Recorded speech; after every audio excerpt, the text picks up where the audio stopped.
Amigos de Teatro Crítico en Hispanoamérica, estamos en una emisión más de nuestro programa, en donde, bueno, generalmente, además de aspectos doctrinales que vamos tratando, ¿no? También, pues, tratamos de analizar, de estar con la lupa en el día a día y en los fenómenos y acontecimientos que van suscitándose en nuestra región, pues al calor mismo de los acontecimientos actuales y de los fenómenos políticos que se van dando. Y sin duda ha causado una gran conmoción a nivel internacional, tanto en Hispanoamérica, en Estados Unidos, como en España, en general en Europa, pues la elección de Chile. Y no podíamos nosotros obviar este tema en Teatro Crítico para analizarlos desde nuestras muy particulares coordenadas. Pues de suerte que hoy vamos a hablar sobre las elecciones en Chile y bueno, el resultado electoral que hubo. Y para ello está con nosotros nuestro amigo René, precisamente desde Chile. René Navarro, ¿cómo está, René? Qué bueno tenerlo acá. Un abrazo, Axel, saludar a todos y a ti especialmente y en particular a Carlos, que hace poco estuvimos analizando el tema de las elecciones. Así que un abrazo a todos ustedes y a Teatro Crítico. Eso es. Y desde luego también nos acompaña nuestro amigo Carlos Mamani. ¿Cómo estás, Carlos? Buenas tardes, Axel. Buenas tardes, René. Y bueno, buenas tardes a la gente de Teatro Crítico. Una vez más, muchas gracias por la consideración para abordar algo fundamental con nuestro amigo René, por supuesto que es el titular de la sesión de hoy. Y Eso como es. bien mencionaste, Axel, es un tema cardinal, no solamente para Chile. Eso que quede claro, es un tema simbólico para toda la región. Eso es, y que sus consecuencias, vamos, ya se están dando, por lo menos a Totalmente. escala ideológica, política, están presentes. Carlos, desde el Perú. Bueno, pues vamos a hacer una brevísima introducción. Eh, yo creo que el tema de Chile y eh, todas las opiniones que se mueven y los conceptos que están en boca de todos, de izquierda, de derecha, de ultraderecha, de centroizquierda, de socialdemocracia, obliga a un poco de meter de claridad en los conceptos y en las perspectivas. Yo creo que el tema de Chile, con toda la importancia que esto tiene, nos obliga a definirnos con toda claridad en dos planos, desde el análisis teórico de nuestras coordenadas teóricas que tenemos nosotros, que es, vamos, que tienen en común nuestra defensa de nuestras naciones políticas. Eso es lo fundamental. Esa es nuestra perspectiva general y desde luego que somos sumamente críticos de la evolución que ha tenido pues estas izquierdas indefinidas, que es lo que domina en nuestro continente, salvo excepciones como se puede ver. Pero por otra parte, además del análisis, digamos, de esas coordenadas teóricas que compartimos, yo creo que el tema nos obliga también a hacer una contrapropuesta, es decir, frente al discurso, en este caso, de las fuerzas políticas que se identifican con Boric, con todos esos con todas esas líneas programáticas y fundamentos ideológicos, también nos obliga a nosotros a lanzar una contrapropuesta desde nuestras coordenadas ideológico-políticas. Digamos que son dos planos diferentes. Y vamos, que aquí yo creo lo que tenemos en común los tres, se me ocurre, lo podríamos denominar pues nuestro patriotismo hispanoamericano. Es decir, que partimos del respeto a la soberanía de cada una de nuestras naciones, de ahí de esta idea de patriotismo, de nuestro nacionalismo respecto a la nación política, pero que asumimos que Hispanoamérica conforma una región. Y en ese sentido, que tenemos o podemos construir un proyecto político en común. Y nada, pues dicho esto, yo creo que el tema, insisto, nos obliga a definirnos desde estas coordenadas. Carlos, yo te pediría ahora a ti, a expresa petición de René, que nos pidió que comenzaras tú. ¿Tú cómo evaluarías un poco también desde Perú, cómo evaluarías tú esta evolución que hubo de esas izquierdas indefinidas en la región y cómo evaluarías también para ligarlo la reacción que hubo? Es decir, ¿por qué, digamos, gana Boric también con una crisis, me parece a mí, pues del régimen que aplicó un liberalismo económico con Pinochet, pero que tuvo continuidad en los demás gobiernos. Entonces me detengo, Carlos, en suma, en esas dos perspectivas para yo callarme. ¿Cómo podría explicarse ese resultado electoral partiendo de las crisis y fracturas que generó en la sociedad chilena y en general en Hispanoamérica ese liberalismo económico que surge con Pinochet y hubo continuidad? ¿Qué cara nos da ahora el progresismo? ¿Qué dirías tú, Carlos? Bueno, en primer término, como bien mencionas, evolución, pero no sé si decir una evolución. Yo creo que más bien ha habido una involución de la izquierda. Eso, más precisamente, ¿no? Para empezar, diría que no se podría hablar de una evolución, sino de una involución, ¿no? Pasar de reclamos materiales, reclamos estructurales, ¿no? El tema de la pobreza, el tema de la desigualdad, son cuestiones estructurales. Ahora hablar, no sé, a pretender enarbolar causas eminentemente posmodernistas, etéreas, abstractas, ¿no? Ese es el común denominador de las izquierdas contemporáneas. El caso de Chile, como hemos tratado recientemente con René en un programa hace un par de días en Proyecto Patria, que lo titulamos de la mejor forma posible, creo yo, del neoliberalismo al progresismo. Elecciones en Chile 2021. Del neoliberalismo, los invitamos desde ya, al progresismo. Entonces, ¿qué ha pasado? O sea, Chile,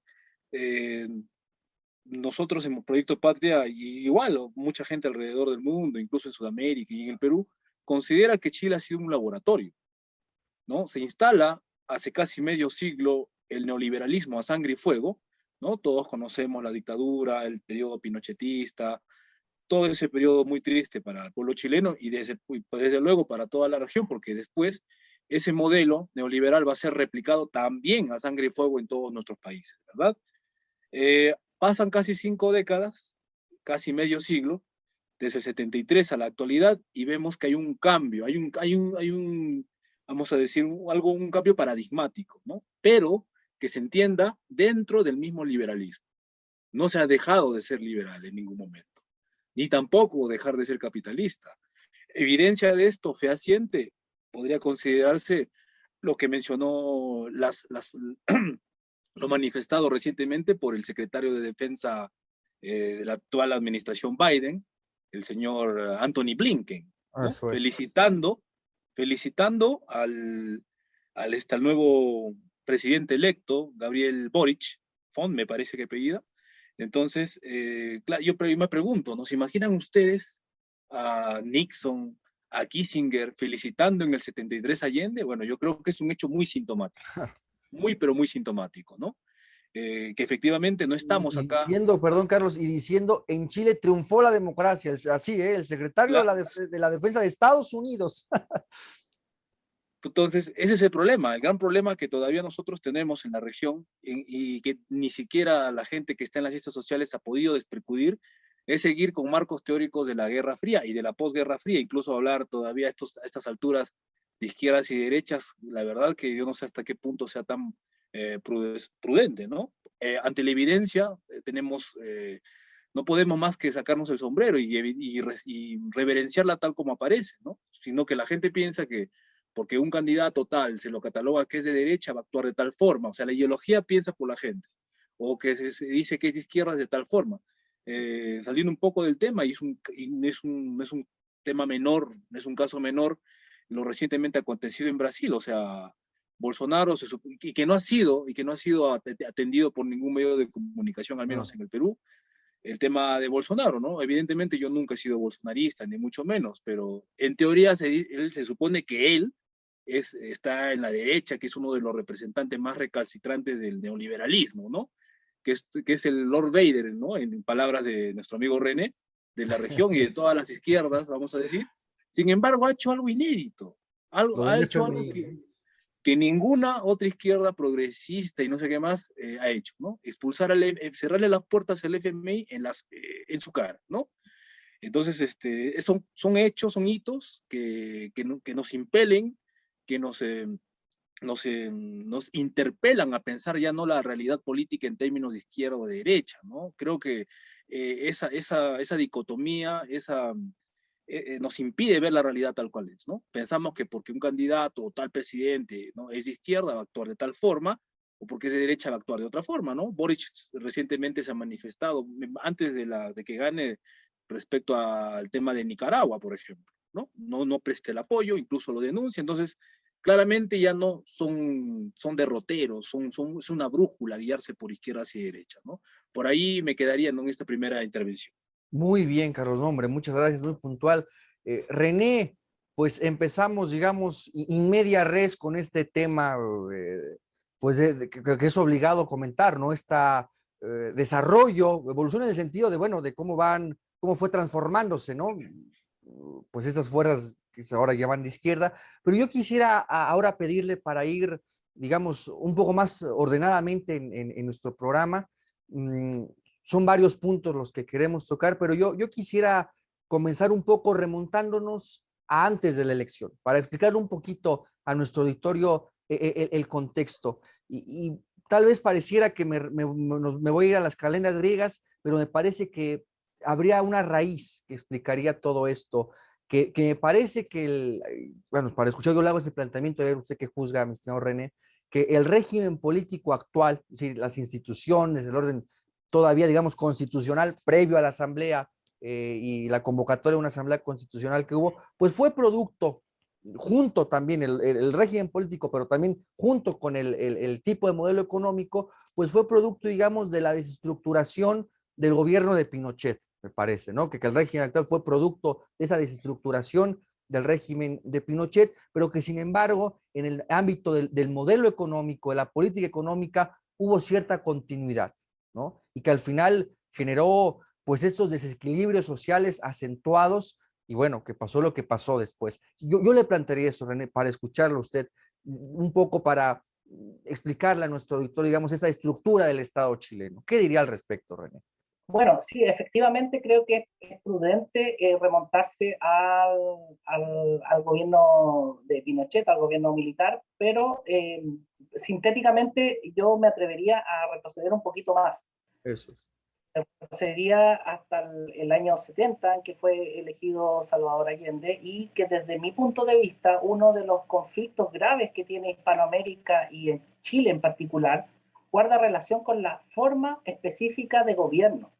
Vale decir, creo que todos estos problemas de alguna manera pueden ser justificados en orden a la institución del presidente de la República. Porque si nosotros pensáramos en Hispanoamérica en un gobierno de corte parlamentario, nos hubiéramos ahorrado el problema del año 73, porque el gobierno de tipo parlamentario contiene dentro de su forma la separación entre jefe de Estado y jefe de gobierno, y que al momento de caer el gobierno no cae el Estado en su conjunto al personificarlo en la figura del jefe de Estado, que es el presidente de la República. Dicho eso, se agudiza entonces la crisis del año 73, se toman el poder los militares con un gobierno de facto primero y posteriormente devino en uno de jure, y lastimosamente el gobierno militar mantiene y agudiza la figura presidencial.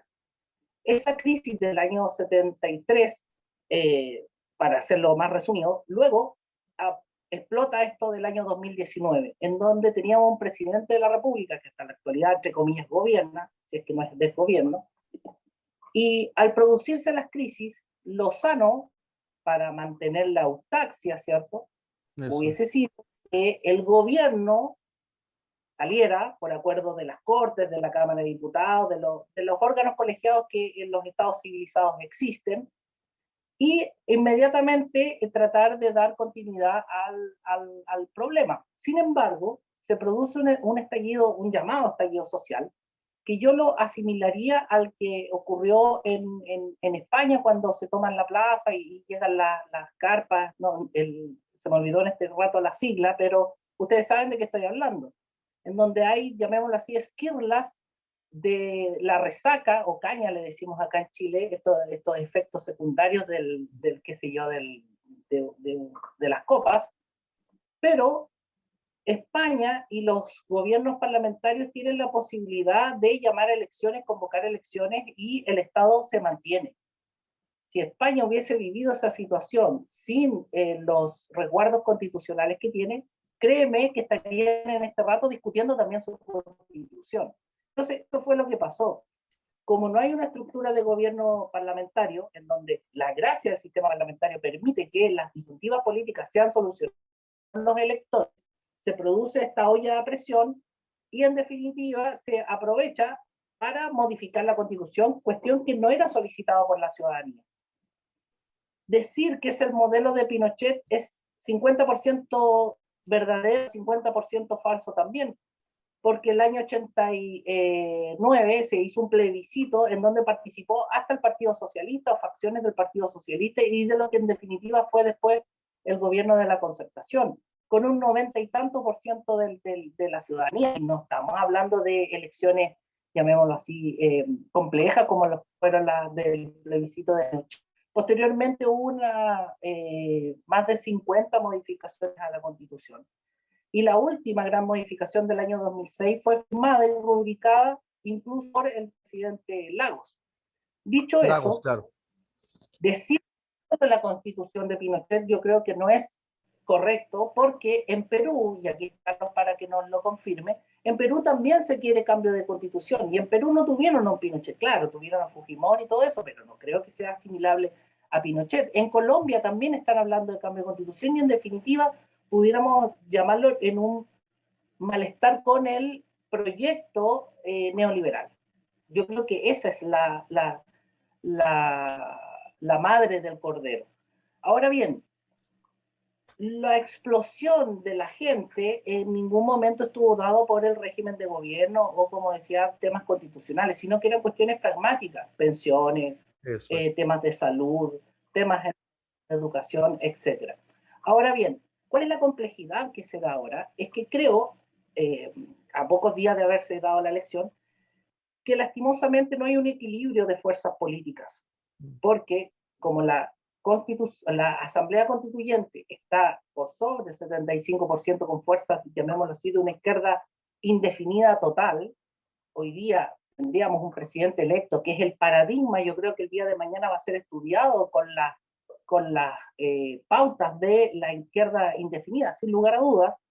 Me pareciera que pudiéramos estar frente a llamémoslo así, a un fundamentalismo democrático ya de manual, en donde lo que está detrás es una hegemonía que desborda los cánones tradicionales de izquierdas y derechas.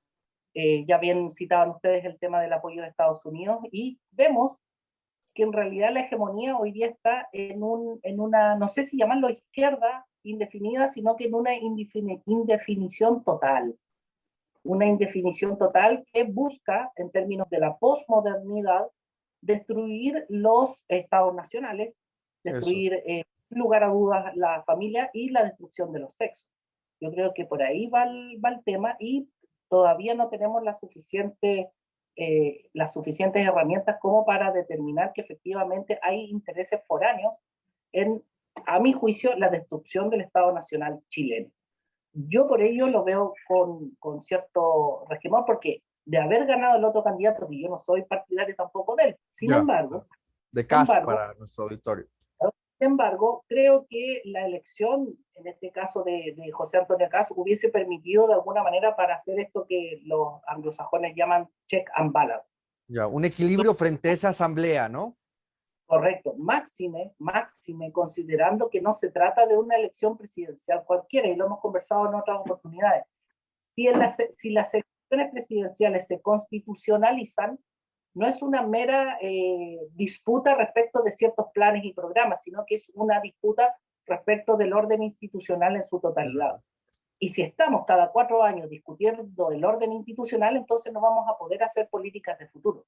Y si no podemos hacer políticas de futuro, menos vamos a poder tener un orden del derecho, un orden constitucional, que en definitiva esa es la gracia de los estados, más allá de la pelea política contingente. Entonces, como para ir resumiendo y darle la palabra a usted, a ver si me puedo conectar por este otro lado, creo que estamos en presencia de lo que denominó recién Carlos, de un hecho histórico que no solamente interesa a Chile y que efectivamente destroza el horizonte político tradicional que habíamos estado acostumbrados a conocer. Y para que los auditores de España puedan entenderlo aún mayor, esto se trata de la revolución de Unidas Podemos. Para centralizarlo en un bloque político contingente. De hecho, recién cuando venía, me indicó mi señora que Pablo Iglesias estaba dando casi una cadena nacional acá en CNN Chile. Ya. Pablo Iglesias, que ustedes lo conocen mejor que yo. Muy bien, René. Bueno, pues nuestro programa hoy no lo quisimos dividir como en 3 bloques, sino digamos en 7 puntos. Ya llevamos prácticamente 2 analizados, vamos muy bien de tiempo por la riqueza del tema. Sí, me parecía mucho mejor para nuestro auditorio ir tocando los diferentes puntos, aunque sea sumariamente. Si me permiten, haría una síntesis rapidísima de lo que aquí hemos glosado, ¿no? Que confluimos los 3 aquí presentes. Yo creo que efectivamente, en función del estallido social que hubo, ¿no? Que fue muy visible con las movilizaciones, el llenado de plazas, etcétera, pues fue en buena medida producto del muy particular y muy radicalizado liberalismo económico que se aplicó en Chile desde la época de Pinochet, ¿no? Hay también un mito sobre la época de Pinochet, sobre una especie de época dorada de la economía. Hay que recordar que tiempo después de la caída del gobierno de Allende, el PIB durante el gobierno de Pinochet cayó hasta al 30%. Es decir, también ese supuesto milagro económico en la época de Pinochet, pues no es tan así, ¿no? En función de las cifras. Y sobre todo en materia muy sensible como es educación, el sistema de pensiones de seguridad social y la cuestión de salud, ¿no?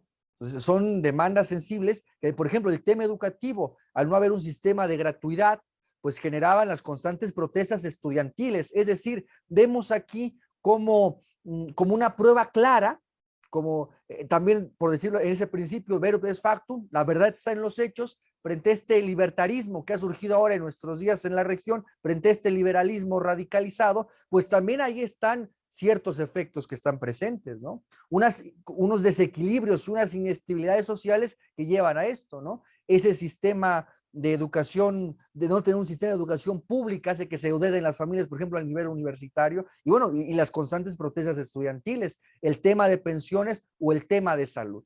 Es decir, la aplicar esas perspectivas liberales a rajatabla generan al final de cuentas estos fuertes desequilibrios, ¿no? Entonces ahí está la prueba clara cuando, si se critica al marxismo por utópico, bueno, aquí también están los resultados de ese liberalismo económico radicalizado, me parece a mí, Carlos. En ese sentido, yo te pediría para pasar al siguiente punto, que tú glosaras un poco, ¿cómo verías, cómo se explicaría este estallido que hubo, esta inconformidad social que se tradujo en esas movilizaciones y en este llenado de plazas previo al llamado a la Asamblea Constituyente en Chile y desde luego previo a la elección presidencial? ¿Tú cómo verías eso, Carlos? ¿Cómo ves eso? ¿Qué raíces encuentras en ello? Bueno, en primer término, decir que en efecto, tú ya lo mencionaste, hay un tema de fondo que es el tema de los ajustes estructurales, el tema de las reformas neoliberales, que nos ha afectado a todos, porque las protestas que se han visto en Chile, que han sido obviamente mucho más grandes, más potentes que otras en la región, han habido también el año pasado, cuando me entrevistaste, también han habido en Perú, hemos tenido movilizaciones de ese corte, ¿no? Que en efecto se amparan, se sustentan en algo real, que es los problemas materiales de existencia, la carencia, la desigualdad, la pobreza, aún vigentes en más de 200 años de repúblicas, entre comillas, que tenemos ahora. Sin embargo, no, eso no agota el fenómeno. Si bien es cierto, explica a cierto nivel, no lo termina de agotar por completo. Hay otras variables que muchas veces no se toman en cuenta. Los medios de comunicación. Los medios de comunicación han tenido un rol sumamente clave en las movilizaciones, en los estallidos de violencia que se han visto en nuestros países en estos últimos tiempos, ¿no? Y me refiero al año pasado sobre todo, ¿no? Y en lo que va de este año. Yo siempre me pregunté, reflexionando en torno a una frase del profesor Marcelo Gullo, que es un amigo también de la casa, siempre va a decir él, ¿no? O sea, hay que tener un criterio mínimo de realidad, de verdad, ¿no? Para hacer las cosas. Entonces, ¿dónde se ha visto que los medios de comunicación promuevan la protesta social, avalen y digan ha ganado el pueblo o despertó el pueblo? O sea, eso no como que no se ajusta a la realidad, porque los medios de comunicación, sus intereses responden valga la redundancia, a intereses que no tienen nada que ver con nuestras verdaderas necesidades, con la verdadera solución de nuestros problemas. Entonces, claramente se ha visto también una manipulación desde el poder que representan los medios de comunicación para volcarnos justamente a tirarnos a las garras, por decirlo de un modo, de estas izquierdas, ¿no? De estas izquierdas indefinidas, que son cualquier cosa menos izquierdas en las cuales nuestros pueblos puedan encontrar las claves del progreso, ¿no? Muy difícil, creo yo eso, porque en realidad de fondo no muestran reformas o tienen planteamientos para mejorar las condiciones materiales de existencia, ejecutar cambios estructurales, ¿no? Los cambios en Sudamérica, en el Perú, en Chile, no se van a hacer pues con posmodernismo, con la lucha contra el heteropatriarcado opresor, no sé, fomentando el control demográfico, el tema del aborto. No nos olvidemos que estos son núcleos duros de estas izquierdas, de esos temas. Y esos temas acá entran con el neoliberalismo, señores, no se olviden. Acá las esterilizaciones forzadas, todo ese tema demográfico viene con Fujimori, ¿no? En Chile también tengo entendido que ya con Pinochet venía el tema, ¿no? O sea, se ve claramente que estas izquierdas, lejos de jugar en función a lo que ellos dicen, porque es peligroso esto, porque de los neoliberales, de la derecha, sabemos quiénes son, sabemos cómo se comportan y sabemos lo que quieren. Lo que es peligroso de estas izquierdas es que se camuflan bajo supuestas banderas populares de reivindicación, pero en el fondo responden a intereses nada esclarecidos, por el contrario oscuros, y que están movilizando agendas, como bien dijo René, que buscan la disolución de nuestros estados nacionales. Entonces, para redondear la idea, ¿por qué se ha volcado la población a este tipo de, ¿no? A este tipo de izquierda, a este tipo de protestas? Como digo, hay algo de verdad que impulsa esto, que son las condiciones materiales de existencia. Por otro lado, y al mismo tiempo, son los medios de comunicación. O sea, se utiliza un problema, ¿no? Para catalizar toda una agenda, ¿no? Y ese problema va a seguir existiendo, porque no van a solucionar los problemas, las cuestiones estructurales de nuestras sociedades, ¿no? Que es siempre lo económico, el núcleo duro. No tienen propuestas contundentes allí. Se quedan en la cuestión superestructural y sobre todo en lo que ya en términos del materialismo filosófico, en la capa basal, ¿no? Últimamente se está hablando también, para nadie es un secreto, que las izquierdas que tenemos en la región, al margen de las discrepancias que puedan tener, que son mínimas, el común denominador es que contemplan, ¿no? La introducción del concepto de Estado plurinacional en nuestras constituciones, ¿no? Eso atenta claramente con la capa basal, por supuesto, ¿no? Por ahí me quedaría con esta segunda intervención. Perfecto, Carlos. Pues para pasar ahora con René, bueno, estábamos precisamente, René, pues vamos, lo que usted ya había glosado respecto a estas movilizaciones que hubo previo o lo que desembocó en la convocatoria a la asamblea, a una asamblea constituyente, una convención constituyente y desde luego previo a la elección. Y bueno, decíamos que en buena medida usted también lo comentaba, que una de las raíces, o al menos una de las variables, como dice Carlos, pues fue sin duda estos desequilibrios sociales y cosas que nosotros ya no estamos hablando de igualdad, de esas cuestiones medio demagógicas, ¿no? De equilibrios sociales, de unos mínimos equilibrios sociales que deben haber en la sociedad, incluso para su propia estabilidad política y económica, ¿no? Y vamos, comentábamos con Carlos que ahora estas tendencias que también surgen en Hispanoamérica de un libertarianismo o de un liberalismo radical, pues se ve también en Chile sus efectos reales y efectivos, ¿no? Sobre todo en temas sensibles como es la cuestión educativa, la de pensiones y la salud, ¿no? Entonces, René, yo en ese sentido, usted comentaba algo muy importante. Se va a una elección en un grado fuerte de inestabilidad política, en tanto ya está en entredicho el orden constitucional, que mal que bien es el andamiaje del Estado, indudablemente, instituye determinadas formas y procedimientos para la organización y el funcionamiento del Estado, y a la par una elección presidencial. O sea, vamos, que esos estaban removiéndose los cimientos del Estado Nacional. ¿Usted qué nos diría un poco al respecto en esa situación y que nos glosara qué ha sido de esta Asamblea Constituyente para nuestro auditorio? ¿Qué diría al respecto, René? Sí, perfecto. Solo aclarar que en Claro. términos técnicos, por lo menos así se ve en Chile, no se trata de una asamblea constituyente a la More 1789, ¿ya? Vale decir, no, en teoría, y conforme la reforma constitucional que se hizo de la propia constitución, como les gusta llamarla a ellos, de Pinochet, la propia constitución da un mandato a la convención constitucional para redactar una constitución. En eso consiste. ¿Ya? Uno, desde el punto de vista normativo, pudiera quedar tranquilo porque el mandato es redactar. Sin perjuicio de ello, al instalarse la convención constitucional, eligen a una presidenta que es ostensiblemente mapuche. Y cuando ocupo la palabra ostensiblemente no lo digo en términos peyorativos ni nada, porque pudiera ser cualquiera de nosotros chilenos, hay muchísimos mapuches, diaguitas, etcétera. Pero ella con indumentaria mapuche hace un saludo en mapudungun o mapuzungun, como se prefiera llamar, y en donde en esa misma instalación los constituyentes de la izquierda indefinida, junto con la izquierda, llamémoslo tradicional, impiden que se cante el himno nacional. Desde el punto de vista simbólico, yo creo que no tendría nada más que agregar. Ahora, hay personas que ven esto como atractivo, folclórico, etcétera, etcétera, pero nosotros sabemos, y yo creo que Axel, tú, Carlos, con esos dos hechos que les nombro, el hecho de no querer cantar la canción nacional y el hecho de incluso izar una pseudo bandera mapuche y hablar en mapuche, deja de lado un montón de personas que no manejan ese idioma. Si ese idioma no es un idioma, a ver, como pudiera ser en Paraguay, ponte tú, que se hablara en guaraní. Que está bien, porque en Paraguay la gente habla guaraní, pero en Chile se habla español. En Chile se habla español. Igual acá. Es exacto. Entonces, si tú partes como autoridad diciendo eso. Ahora, ojo que esta presidenta de la Convención Constitucional emerge del mismo conglomerado de izquierda indefinida de Unidas Podemos. Lo estoy hablando así, se llama Frente Amplio, pero es lo mismo para que se entienda bien. Emerge, o sea, es lo mismo que Boric.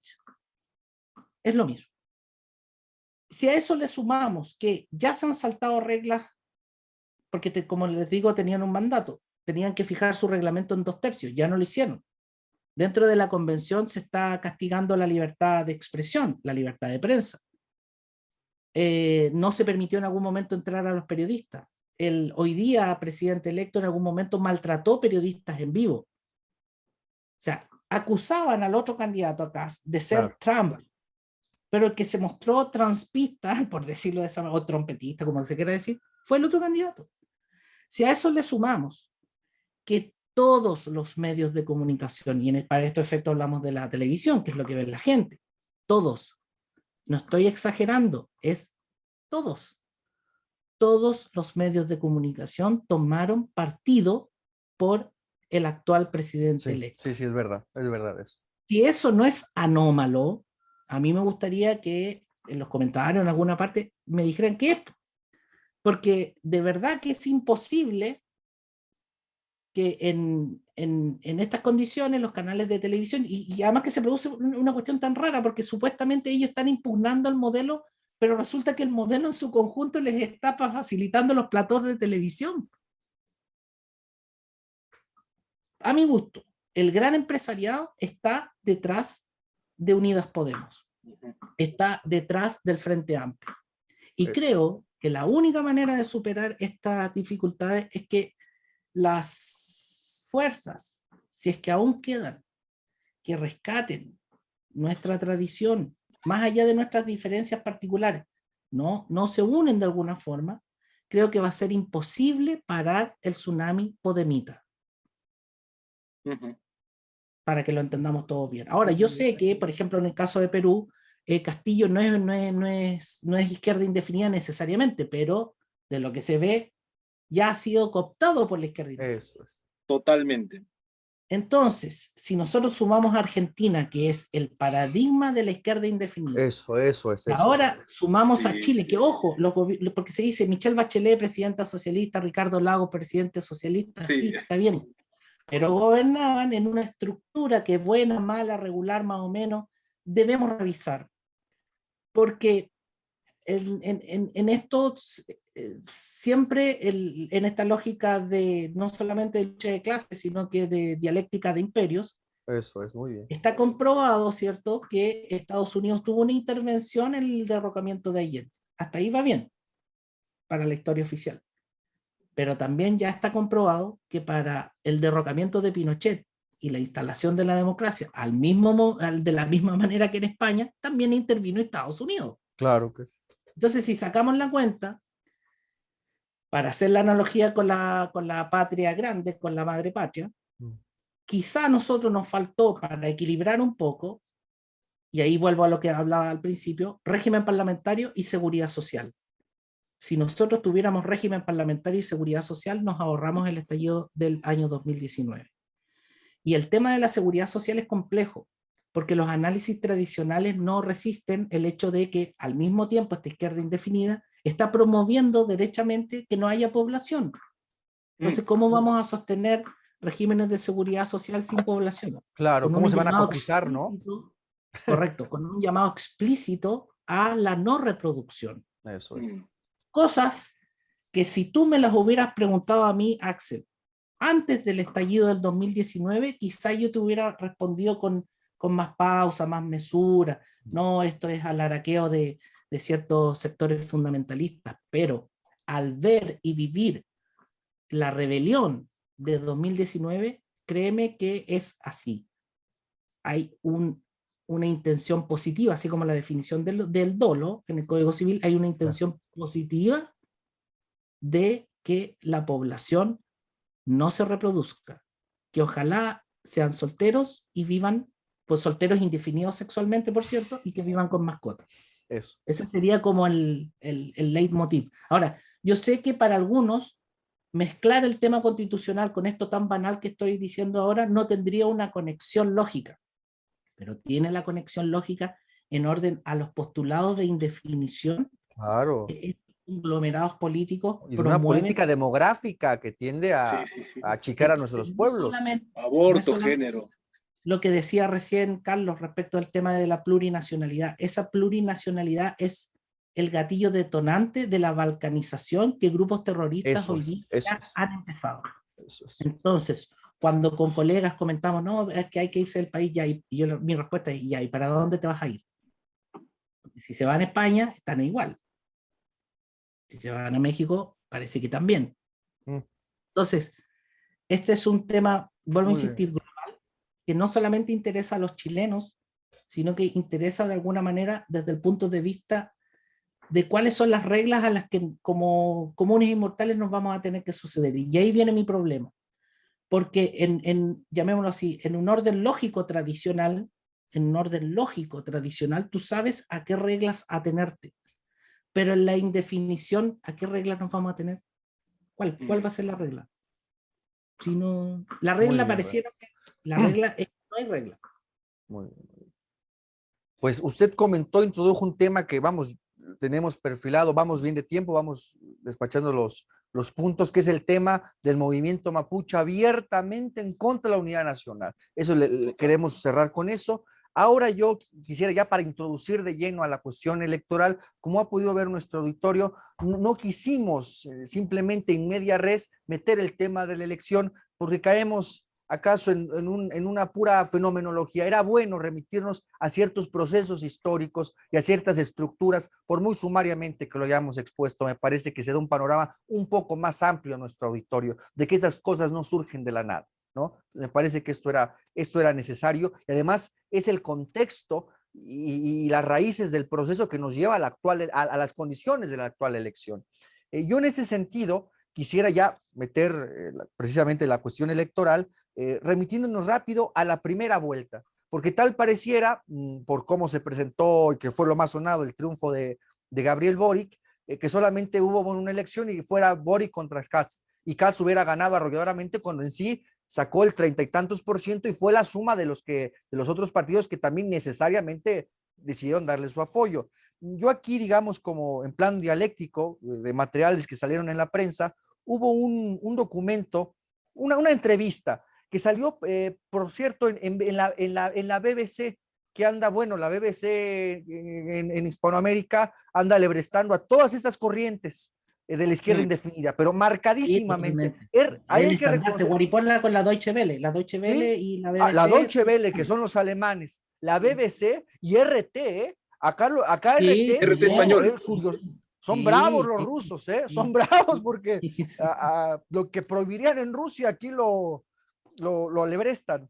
Y hubo en esta entrevista, y me parece un poco a mí, la ingenuidad, la mala fe y el mal análisis sociológico y político de Marta Lagos, que es la coordinadora del Latinobarómetro, la directora de esas encuestas del Latinobarómetro. Y lo que decía ella que es parte del equipo de campaña del presidente electo. Ojo además, con eso se dice todo. Y a lo que voy es lo siguiente, para yo callarme y escucharlos a ustedes, yo simplemente cooperar con esta breve reflexión. Ella decía respecto a la primera vuelta que todo era irregular, porque en la primera vuelta gana en primer término Kast. En la primera vuelta Kast saca me parece el 29%. Y Boric 27. el 27%, ¿no? Bien. Y entonces decía que cómo era posible, vean la estructura de análisis, cómo era posible, decía esta Marta Lagos, que en esa primera vuelta quien hubiera obtenido el mayor porcentaje era Kast, entendido como la ultra, hay que matizarlo, a ver si ahora podemos decir 3 o 4 cosas al respecto, pero entendido como la ultraderecha, el mal. dice René Darth Vader, es el malo de la película aquella, ¿verdad? De La Guerra de las Galaxias. De la galaxia completa. Nunca la vi completa. Muy bien. Y entonces, bueno, decía ella, ¿cómo? Con ese estallido social que hubo en la convocatoria, una asamblea constituyente, ¿cómo es posible que hubiera ganado Kast en buena medida en la zona donde está más marcadamente el problema con la inestabilidad de los pueblos mapuches y en medio de ese estallido social en contra del establishment, con esos términos que usan? Bueno, y aquí es una perspectiva totalmente confusa porque suponen que esa masa que se movilizó y se manifestó en las plazas en 2019, casi que como veían muchos numéricamente, aritméticamente veían muchos, pues casi que lo hacían equivaler a la totalidad del conjunto del cuerpo electoral. Y eso es una ingenuidad. Aunque se movilice 1 millón en una plaza, suponer que en un proceso electoral eso se va a transformar en el 80, el 90 o el 95% del cuerpo electoral, eso es pura ingenuidad, ¿no? O sea, aquí Andrés Manuel en el 2006 llegó a movilizar a 2 millones de gentes y perdió la elección. Con fraude no, el problema es que la perdió, no pudo ganar, ¿no? Es decir, el hecho de suponer que masas aritméticamente numerosas se manifiesten, se movilicen y eso se va a traducir en términos electorales en el 80, 70 o 90% es un mito. Eso es un error sociológico tremendo. Y además omiten, primer aspecto, que no pueden totalizar y hacer esa generalización tan vacua. Y segundo elemento, omiten que en buena medida en el seno de las sociedades y de los pueblos, en este caso remitido al cuerpo electoral, respecto a la elección, evidentemente, omiten también la reacción, que siempre hay una reacción frente a esos movimientos, es decir, hay un conjunto, hay un subconjunto del cuerpo electoral que está en contra de eso y que marca distancia y justamente reacciona. Y precisamente una de esas reacciones fue en esa primera vuelta, pues ese volumen electoral del 29%, casi un tercio del electorado que logró Kast. Entonces, eso es importante. Como si porque haya una movilización muy numerosa, eso ya fuera el 100% del cuerpo electoral, y olvidan que el cuerpo electoral, es decir, los que efectivamente votan, pues son subconjuntos, ¿no? Son subconjuntos. Y un subconjunto siempre, generalmente, sociológicamente, pues siempre reacciona frente a estos movimientos de inestabilidad o revolucionarios, por llamarla así, de inestabilidad, mejor dicho, políticamente, y que generalmente tienden en sus pues, cálculos políticos que pueden hacer ese su conjunto electoral a posiciones, digamos, de orden, de mano dura, de mano firme, de identificar un candidato que tenga como atributos políticos el orden, la seguridad, la mano dura, la mano firme. Si son fenómenos que sociológicamente, políticamente suceden y omiten, ¿no? En este plan. Vamos, yo quería comentar esto para que, pues vamos, para un poco no confundir a nuestro auditorio, que esto me parece interesante. Yo ahora, y yo me callo, yo es lo que ahora quería decir, quisiera pedirle a René que nos glosara rápidamente, que nos dijera 3 o 4 cosas de los candidatos de la primera vuelta. Yo preparé aquí, voy a compartir pantalla, Mari, si me lo permites. Bueno, solamente para rellenar por mientras, señalar que el año pasado el presidente electo dijo que no estaba capacitado para gobernar. Le preguntaron a los periodistas, oiga, ¿y usted sería candidato presidencial? Dijo, no, yo no tengo la experiencia, no estoy capacitado. Fue como arroz, sparring, como acompañante de lista en una primaria que hizo el conglomerado Pro Dignidad, que está conformado por el Frente Amplio, Unidas Podemos y un partido comunista, y ganó Boric, porque supuestamente era en contra de el Partido Comunista. Sin embargo, hoy día el que va a llevar la batuta del gobierno sin duda va a ser el Partido Comunista. Entonces estamos frente a un candidato que en definitiva hace poco tiempo no quería ser candidato, no decía que no tenía la experiencia. Después se presentó una elección que supuestamente la tenía ganada el otro, que era Jadwe, y resultó ser electo él, y en definitiva, después de haber perdido la primera vuelta, resulta ganador por un aumento de votos en la segunda vuelta. Prácticamente votaron en la primera 7 millones de personas y en la segunda vuelta presidencial aumentó a 8 millones, creo que 200 por ahí, cosa que es el 1.200.000 exacto con el cual el conglomerado del presidente electo logra el 55% al 45%. Ahora, Yo quería decir algo pintoresco. Dale. Acá cierto grupo de derecha están que comparan a Boric con Alan García, ¿no? Por el tema de 35 años, 36 años, que fue Alan García también asumió, fue el presidente más joven de la historia del Perú, ¿no? Entonces, se supone que desde esa perspectiva... Pero Alan García estaba titulado. Sí, eso sí. ¿No? Y Ya, pues, el presidente venía electo de no. Europa. Pues Bueno. René, mire, aquí preparé esta pequeña gráfica que son resultados preliminares, no son los finales, son los preliminares que los saqué No, del pero es que servicio electoral. son prácticamente los definitivos. Y lo que sí habría que señalar es que esta elección de primera vuelta corresponde a 7 millones de electores. Eso es. Entonces, En la René, segunda vuelta hubo 8. hubo 8. Entonces, fíjese. Entonces, mire, rápido Y en la para segunda ir vuelta, rápidamente, en la segunda vuelta, rápidamente, horas sí. a las 5 de la tarde aproximadamente, toda la izquierda indefinida estaba alegando que había complot del gobierno porque no había micros o buses suficientes para acercar a la gente a votar. O sea, estaban de alguna manera diciendo que había una trampa, ¿ya? Ahora, no sé qué trampa porque ganaron por muchísimo lugar. Ahora, muchos hicieron los cálculos señalando los porcentajes que tú estás mostrando en pantalla, ¿ya? Eso es. Y que en definitiva el factor importante lo constituye el que llegó en tercer lugar, Franco Parisi, un candidato presidencial que ya se había presentado varias veces. Le quisiera pedir, René, perdón que lo interrumpe, para ubicar nuestro auditorio, que nos explicara un poco también que el panorama político en Chile pues, es más amplio de esta dicotomía entre Kast y Boric, que nos dijera 3, 4 características ideológicas, políticas de los diferentes candidatos que están acá. Este es lo que tenemos en nuestra pantalla para nuestro auditorio, son los resultados de la primera vuelta. Como dice René, hubo un grado menor de participación. Mire, ¿qué le parece si empezamos con del menor porcentaje al mayor? Eduardo Artés, que saca el 1.47 y que bueno, es digamos un marxista-leninista Claro, de la vieja escuela. clásico. ¿Qué nos diría al respecto? Rápido, 3, 4 cosas de Eduardo Artés. Bueno, Eduardo Artés es segunda vez que se presenta, obtuvo un poco más de votos que la vez anterior, con un discurso definitivamente más clásico, pero entre comillas, porque incorporó en su campaña presidencial el todes. ¿Ya? Ojo con eso, el todes ahí estaba presente, fuertemente. Y un marxista dogmático, porque defiende a Corea del Norte y todo, ¿eh? Correcto, correcto. Entonces, Bien. obviamente muy del lado de la estética del llamado estallido social y todo eso, ¿ya? Eso es, muy bien. Que por cierto, Ahora bien, Eduardo Artés, en las Ajá. elecciones anteriores de hace 4 años atrás, lo dijo en uno de los debates, habló específicamente de un estallido social y lo describió tal cual como sucedió en 2019.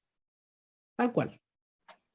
O sea, habría que revisar los videos y todo eso. Pero no diría mucho más de Claro. Eduardo Artés, porque en realidad eso fue lo que marcó. Ahora, obviamente, todos los votos de Eduardo Artés fueron derechamente a Boric. En la segunda Claro. vuelta, no cabe duda. Pasamos con el siguiente. ¿Qué le parece? Marco Enríquez. Marco Enríquez. Ominami es un ex concertación del partido, un ex socialista que creó un partido propio, el PRO, que el año 2009 de alguna manera refundió el descontento que se graficó en un 20% aproximadamente, 20-22%, y que de alguna manera era la renovación. Sin embargo, posteriormente siempre se presentó a elecciones y cada vez fue bajando más, pero para centrarlo políticamente, Marco Enríquez Ominami es asesor de los gobiernos kirchneristas, asesor también en Bolivia, creo que en Ecuador, etcétera. Digámoslo así, grupo de Sao Paulo, completamente. De hecho, su partido o su organización tiene el mote literal de progresista, ¿no? Claro, el PRO, el Partido Progresista. Literal. En el caso de Yasna Proboste, a la cual tengo que ella es de la democracia cristiana, ¿no? Eso es interesante. Claro, tengo el privilegio de conocerla personalmente a Yasna, ¿ya? En mi trayectoria profesional me ha tocado hacer el informe y todo eso. Yasna milita en la democracia cristiana, pero en su comportamiento, llamémoslo de esa forma, como parlamentaria, porque ella fue ministra tanto de Lagos como de Bachelet, una política local de mi región, de la región de Atacama, y que en algún momento se mostró como muy laguista, llamámoslo así, muy del orden institucional, pero que después o coetáneamente el estallido tomó una posición absoluta y totalmente de izquierda indefinida. Desde ese punto Siendo de vista, la democracia cristiana, fíjese qué interesante. Sí, lo que pasa es que es una militancia, pero no hay una acción. O sea, en la acción izquierda indefinida, llamémoslo así, en el rótulo es democracia cristiana. Pero en los hechos, los proyectos de ley, por ejemplo, ella fue la que presentó el proyecto de ley de indultar a los presos de la llamada revuelta. ¿Mm? Y también tuvo un rol importante ahí respecto al tema previsional. Entonces, si nosotros queremos graficarla específicamente, izquierda indefinida en los hechos y en el papel democracia cristiana. Democracia cristiana, dicho sea de paso, que no existe. O sea, en Chile no hay una Angela Merkel. Eso no existe. Creo, sin temor a equivocarme, que la democracia cristiana le pasó algo similar a lo que le sucedió al Partido Radical desde el año 38 para acá, que de ser el partido hegemónico, hoy día prácticamente con ellos ni cuadran la caja, porque en la segunda vuelta dijeron que apoyaban a Boric, pero que iban a hacer oposición. Y hoy día ni siquiera están en las conversaciones para integrar el gobierno. Entonces, mire, es interesante, vamos, tuve el apunte histórico, es con los votos de la democracia cristiana de Rodomiro Tomic, se olvida esto, que Allende pudo llegar a la presidencia de la República por el voto de Tomic, y que por eso Tomic tenía todas unas posturas, me parece, más congruentes con la doctrina social de la Iglesia, incluso con la nacionalización de recursos estratégicos. Entonces, pero en función de lo que usted nos dice, René, para nuestro auditorio de otros países de Hispanoamérica y de España, digamos que la democracia cristiana en términos ideológicos de la doctrina social de la Iglesia está desdibujada. O sea, se ecualizó con este programa. Yo me atrevería a decir que más doctrina social de la Iglesia tiene Kast que la democracia cristiana completa. Sí, le creo. Sí, le creo. De Sebastián Sichel, que me parece era el candidato, llamémoslo así, bueno, oficial, Sebastián Sichel, ¿no? Claro, pero es un invento, invento, totalmente invento. ¿A qué me refiero con invento? Que no emerge de los partidos de la derecha tradicional, ni de Renovación Nacional, ni de la UDI. De hecho, se presentó como independiente, dejó afuera candidatos históricos como Joaquín Lavín, y se dijo y se transparentó que es el verdadero candidato de las grandes empresas, ¿ya? Y representaba derechamente el piñerismo, la continuidad del piñerismo. De Sebastián Piñera, eso es. Claro, ahora hay que hacer presente también que Sebastián Sichel es un ex militante de la democracia cristiana. Mm. Lo mismo que en el caso de Sebastián Piñera, que también tiene un pasado anclado en la democracia cristiana. Ahí ya a lo mejor daría para otro tema, pero muchos catalogan a Sebastián Piñera como un gobierno de derecha y la verdad es que sería de centro progresista. Piensa tú que con él se aprobó el matrimonio de personas del mismo sexo, ¿vale? Matrimonio igualitario como se tiene que decir ahora. Tú tienes que decirlo así, si no Sí, te golpean. muy bien. Oiga, este caso de Franco Parisi que logra el 2, bueno, cerrados los términos, 12.80%, 12.80%. Claro, Un que le ganó a caso, Sichel y que le ganó a Jasna Proboste. eso, yo le quería preguntar aquí, vamos, por lo que nos llega a la prensa desde acá, que no hizo campaña en el país y que está en Estados Unidos.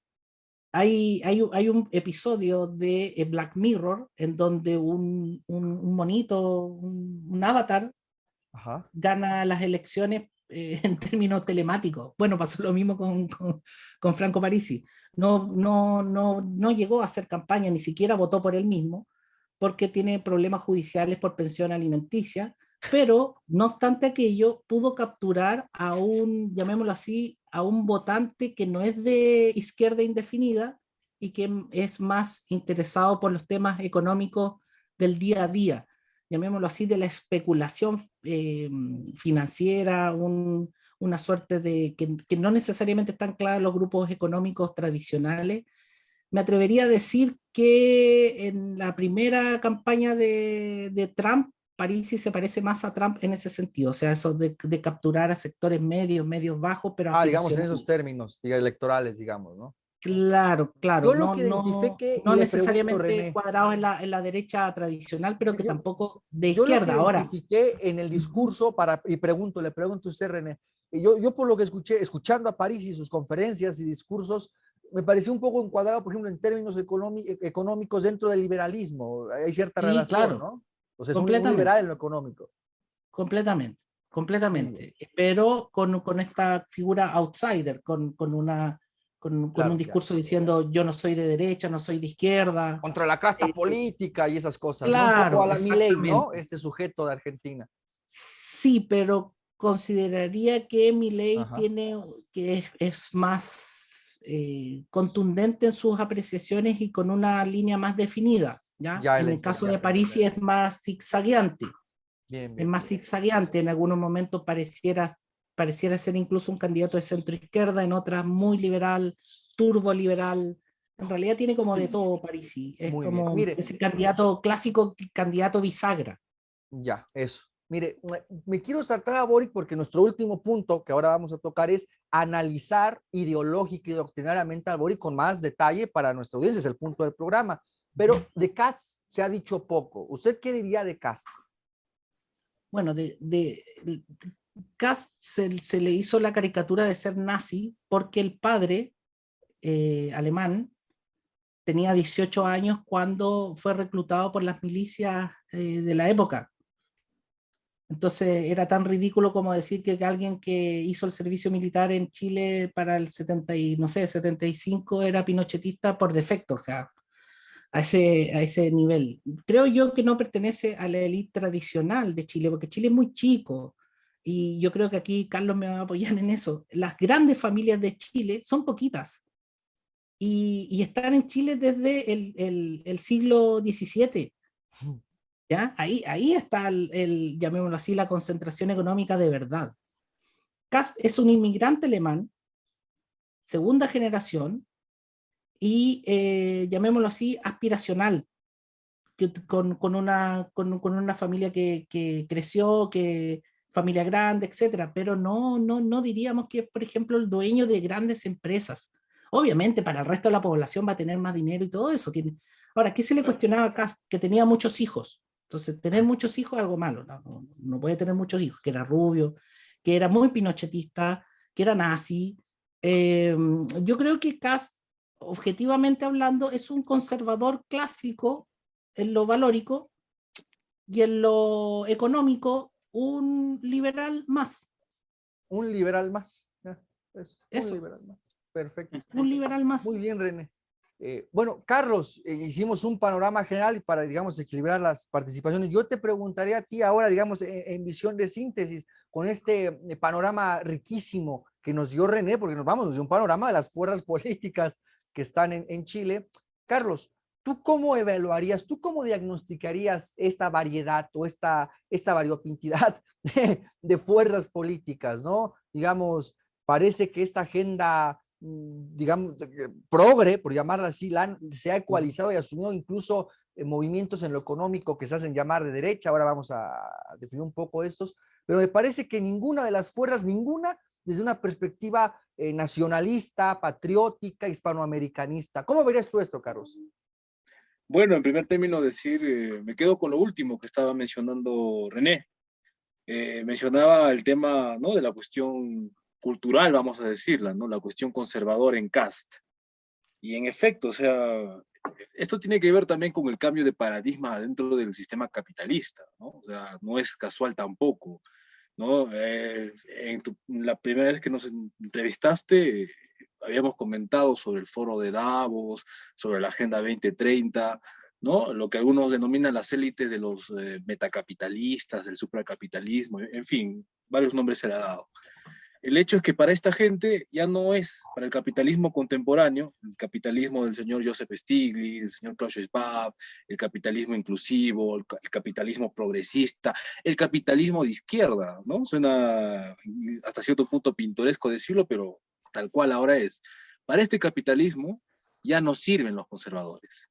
Así de sencillo. Por eso es que apoyan. Acá también mencionaba René que el apoyo ha sido unánime respecto al tema de las elecciones en Chile. Bueno, hace no mucho tiempo, aquí durante las elecciones también claramente se veía el apoyo que tenían los medios de comunicación por las agendas progresistas, ¿no? Se satanizaba a este señor, que sería un equivalente, ¿no?, con sus matices, por supuesto, a Kast, que es el señor López Aliaga, ¿no? Vamos a decir, aquel programa que hicimos, ajá, liberal en lo, ¿no?, en lo económico, hasta cierto punto, porque no sé cómo lo quería hacer, pero él hablaba de hacer industria, y siendo liberal así tampoco se puede, ¿no? Entonces yo no sé cómo manejaba ese tema, bueno, eso no me voy a meter ahorita, pero lo que sí era conservador, ¿no? Era estrictamente conservador en lo cultural, un hombre del Opus Dei, un hombre que según él, bueno, él no conocía mujer porque él pensaba en la Virgen María y cosas de ese tipo, ¿no?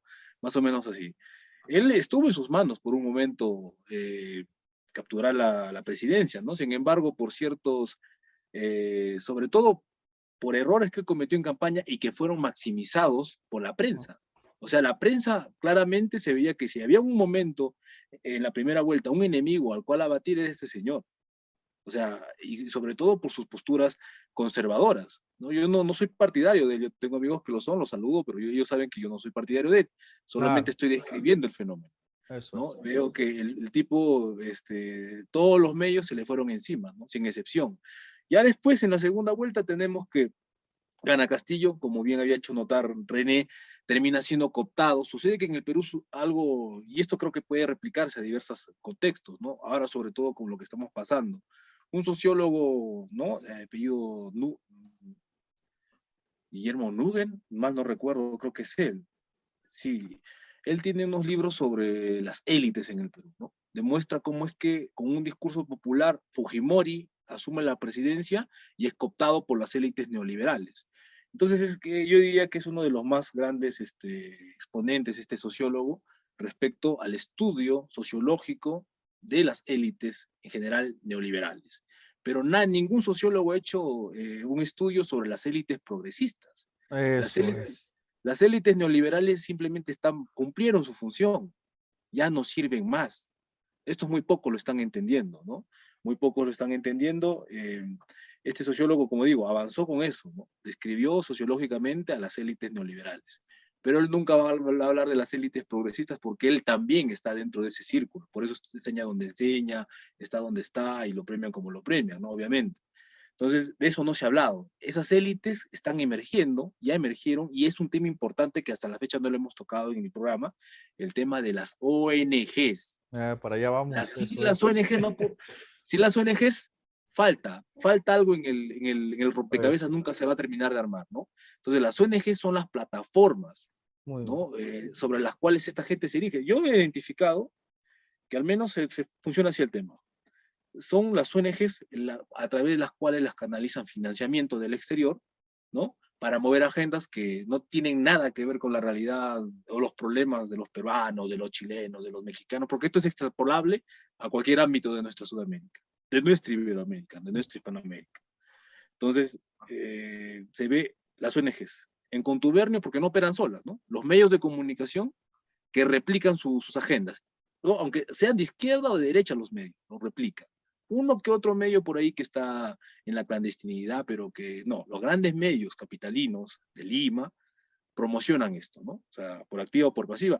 En el programa con René que tuvimos mencionaba cómo es que una periodista liberal, ¿no? Siempre pro mercado, de un momento a otro, cuando ya vio que esta izquierda asume, y que rodea a profesor Castillo, lo captura, ¿no? Y lo arranca de las manos de una supuesta izquierda más cavernaria, más antigua, y lo celebraba, ¿no? Bueno, decía, todos somos caviares, decía.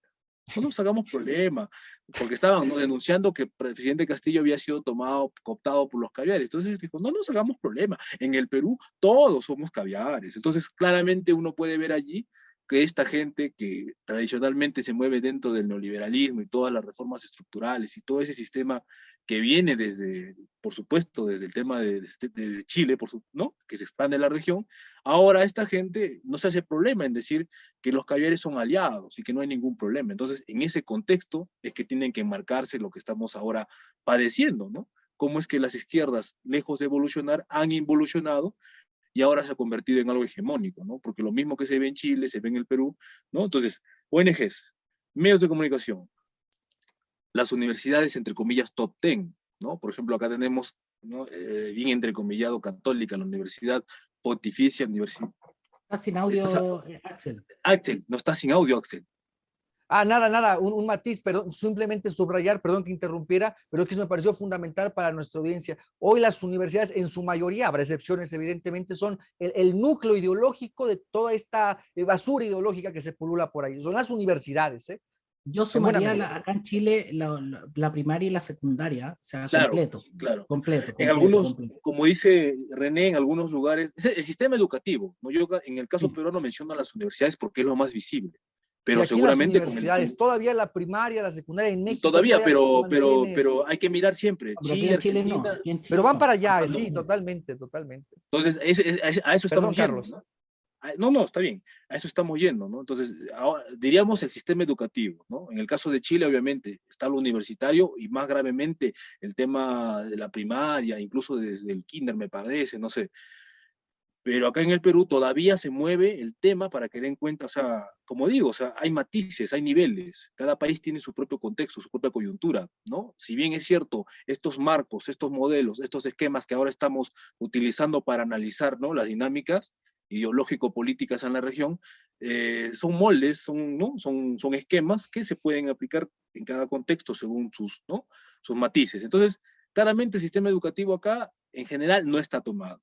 En particular sí, y es más que suficiente, es la católica, la Universidad Pontificia Católica del Perú, entre comillas católica, que de conservadora no tiene absolutamente nada y que es ultra progresista, y que alguna vez yo estuve por ahí y la verdad que la gente, esa gente de esas universidades, bueno, vive totalmente en una burbuja, ¿no? Viven como son de barrios acomodados generalmente, como que están totalmente desentendidos, ¿no?, de las grandes masas, de lo que piensa el pueblo, cómo piensa el pueblo. Entonces, viven en una burbuja donde lo que mencionaba René, lo que todos sabemos, ¿no? El tema del género, eso es pan de cada día, ¿no? Tengo amigos, seguidores también del espacio de Proyecto Patria, que estudian allí y me comentan, ¿no? Chiquillos de 22, 23 años, que es una cosa alucinante, ¿no? Que profesores ya hablan de que el brillo del sol probablemente puede ser una construcción social.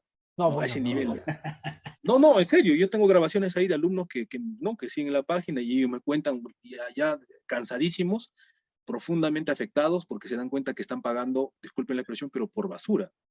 pagan un montón de dinero para escuchar este tipo de cosas, ¿no? Que el sol es probablemente que sea una construcción social. Entonces, si se piensa eso del sol, de un hecho natural, ¿no?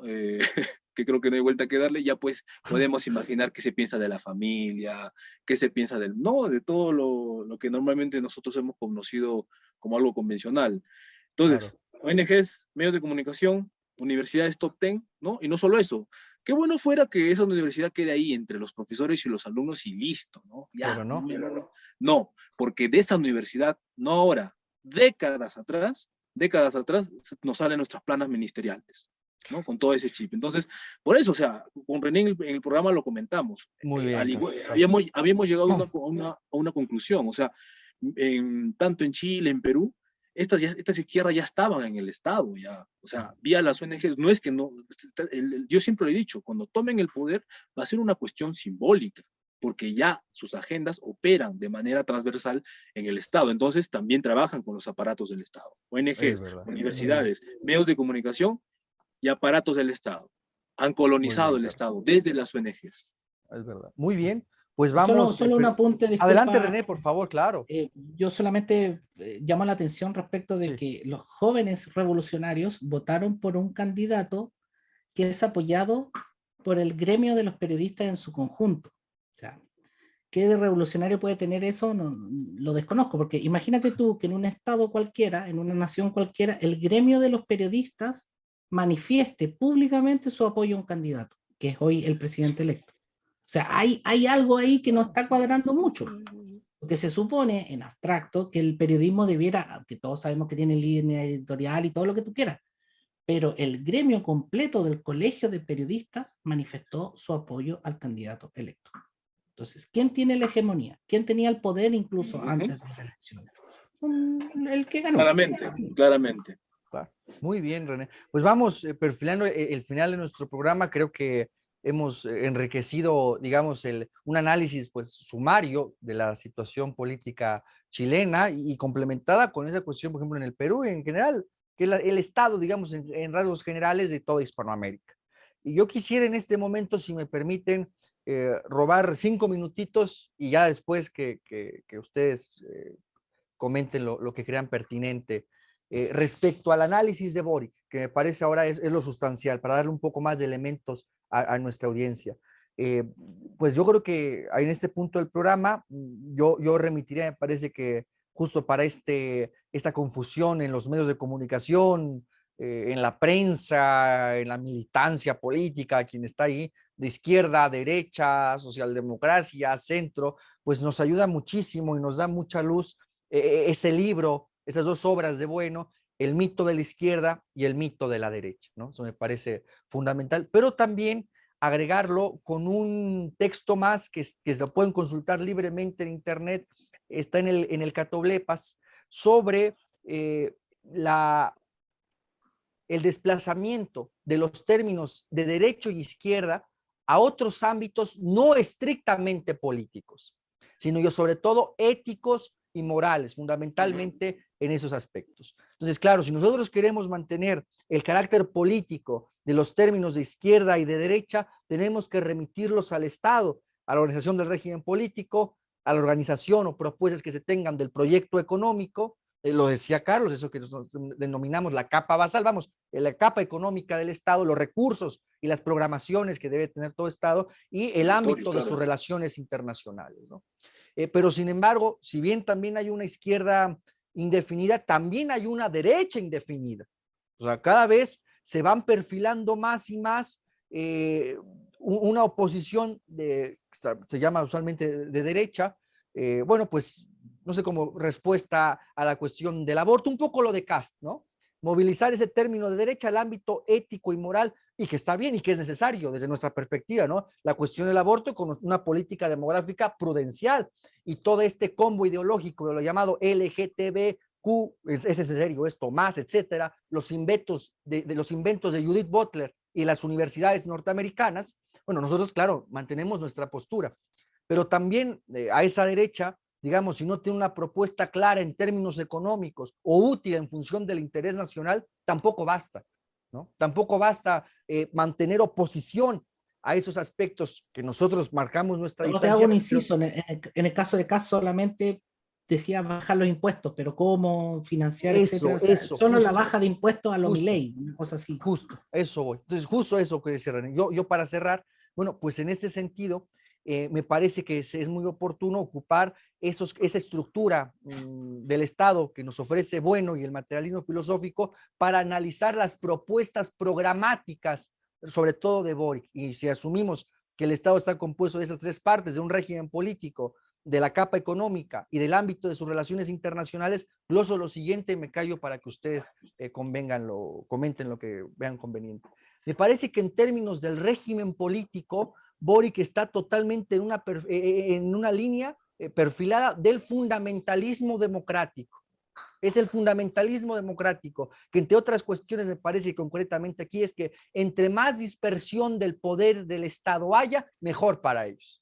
Olvidando que los espacios del poder político que deja el Estado lo ocupan otros más, generalmente los vectores del poder económico, ya sabemos también en qué sentido van, pero además también me parece a mí en una ruptura de la unidad nacional chilena, me parece, Boric plenamente, porque constantemente está hablando de una descentralización de las funciones del Estado. Y eso es, claro, no habla en función también de la cuestión regional, pero una cosa, por vista la experiencia también en otros países, una cuestión es dar autonomía administrativa o funciones administrativas a las regiones y otra cuestión es ceder partes políticas del poder del Estado que deben de mantener el mando nacional. Son cosas distintas. Una cuestión es pues las funciones administrativas, de trámites, de servicios públicos que pueden tener las regiones y otra distinta es el traspaso del poder político. Es muy peligroso. Por ejemplo, en España, el régimen de las autonomías o el federalismo en México, que por ejemplo, un caso concreto, estábamos aquí en plena pandemia del COVID y la gente del estado de Chihuahua, el gobierno del estado de Chihuahua, se llaman incluso estados, que es del Partido Acción Nacional, no le mandaba ni cuántas camas había, ni en qué se habían gastado el presupuesto al gobierno nacional. Pues vamos, esos son problemas reales. Bien, me parece eso. Por otra parte, en el ámbito económico, y aquí yo centro mi crítica, me parece que Boric simplemente está en este discurso, me parece demagógico de la cuestión de la pobreza, que compartimos nosotros la preocupación por los equilibrios sociales y la justicia social, pero me parece simplemente una perspectiva de política social sin pensar en la producción nacional. Y eso es lo que es grave. No tienen una propuesta de industrialización de nuestros países, de rearticular el entramado productivo de nuestros países. Simplemente es la política social que suponen que entregando dinero y apoyos sociales se corrige la pobreza. Eso es un mito por completo. Y enmarañado totalmente de muchas de las mitologías del ecologismo. Y para cerrar y dejarlos a ustedes, en el ámbito cortical, pese a los que la ingenuidad de los izquierdistas en Hispanoamérica creen, me parece que con quien más nexos ha forjado Boric es por la unidad hispanoamericana. No, me parece que está en completo conchavamiento con los Estados Unidos. Yo cierro con esto. Representantes del Partido Demócrata salieron a apoyarlo, literalmente. Hoy el Partido Demócrata tiene en buena medida cooptada a todas las izquierdas progresistas en Hispanoamérica. Esto es indignante. Yo me callo, yo me detengo aquí con esta última reflexión para que usted también lo introduzca, René, y cerrar. Boric, para dar rápidamente datos concretos, en su propuesta programática que se puede descargar en PDF, Apruebo Dignidad, se llama, y lo pueden corroborar, de un compendio de 53 medidas que daba, 20 tenían que ver con la salud mental y con cuestiones sexuales. No puede ser eso. Y con cuestiones sexuales. Y además, en su primer discurso, porque esto lo escuchamos, en su discurso de presidente electo, lo primero que dice es, hablando en mapuche, y diciendo un saludo a todos los pueblos, dice así, que habitan en este lugar llamado Chile. Ah, entonces no existe la patria. No, entonces no existe la nación. Entonces para esta gente no está en sus perspectivas políticas ni la patria ni la nación. Yo me callo. René, ¿usted qué nos dirá al respecto de la ideología de Boric? Yo creo que tú has hecho una síntesis fundamental y vuelvo a insistir en la copia a España respecto de Podemos y el PSOE hoy. con la diferencia es que el PSOE sigue siendo un poco más importante y Podemos está dentro del vagón de cola, que es al revés. El vagón de cola sería el Partido Socialista y lo que fue la Concertación. Ahora, en el caso de Boric, yo creo que lo resumo así. Si ustedes ven la parrilla programática de Netflix, eso es Boric. Es Netflix. Disney Plus. En eso estamos, y concuerdo plenamente con el tema de la hegemonía del Partido Demócrata en Estados Unidos, y yo lo identificaría netamente con Kamala Harris. O sea, si tú escuchas los discursos de Kamala Harris y ves los discursos de Boric, sumado al tema que no está en Estados Unidos tan patente, del tema de la pulverización del Estado Nacional. Hay otra analogía que tiene que ver con el uso de la bandera nacional. Si, por ejemplo, tú pones la bandera nacional en alguna parte, eres automáticamente facha, pinochetista, o sea, lo peor de lo peor de lo peor. Y ocurre algo similar en España, en donde la gente que ocupa la bandera tampoco es tomada en el sentido natural y obvio del uso tradicional de los símbolos patrios. Esa amalgama de ideologías, porque es difícil encuadrarlo en una, porque yo creo que es un mix, un batido de muchas, pero que al mismo tiempo pudiera ser baladí si es que la elección fuere en Estados Unidos. ¿Por qué quiero decirlo así? Porque cuando Kamala Harris llega al poder, porque es Harris la que está en el poder, ¿no? El caballero está senil, está viejito, da lo mismo. Cuando Kamala Harris llega al poder, imbuida con este cuento del Black Lives Matter y todo, el LGTB y bla, bla, bla, ¿cuál es el punto? La Constitución norteamericana no está en cuestión. No es tema. Aquí ocurre lo mismo, pero con la promesa de un nuevo orden constitucional. Entonces, ese nuevo orden constitucional va a venir dado por las figuras de Loncón y Boric absolutamente de la mano y sin una oposición, y con un apoyo completo e irrestricto de la Organización de Naciones Unidas y de, obviamente, Estados Unidos, porque no también RT en Rusia está totalmente arriba de ese balón, y lo mismo en el caso de la Deutsche Welle alemana. O sea, si quiero resumir para no ocupar todo el tiempo, Claro. todos están interesados en que Chile se convierta en un estado de izquierda indefinida. Si es que puede ser ocupada la palabra estado. Porque ojalá no sea eso y solamente se trate de un lugar en donde cualquiera pueda tener su autonomía. Incluso me atrevería a decir de autonomía física de cada uno para seguir consumiéndolo más tranquilamente. Y te vuelvo a insistir que esta sería la hegemonía de Netflix. Muy bien, René. Carlos, para cerrar, que nos apremia el tiempo, ¿cómo caracterizarías tú la ideología de Boric en suma? ¿Cómo verías este nuevo presidente electo?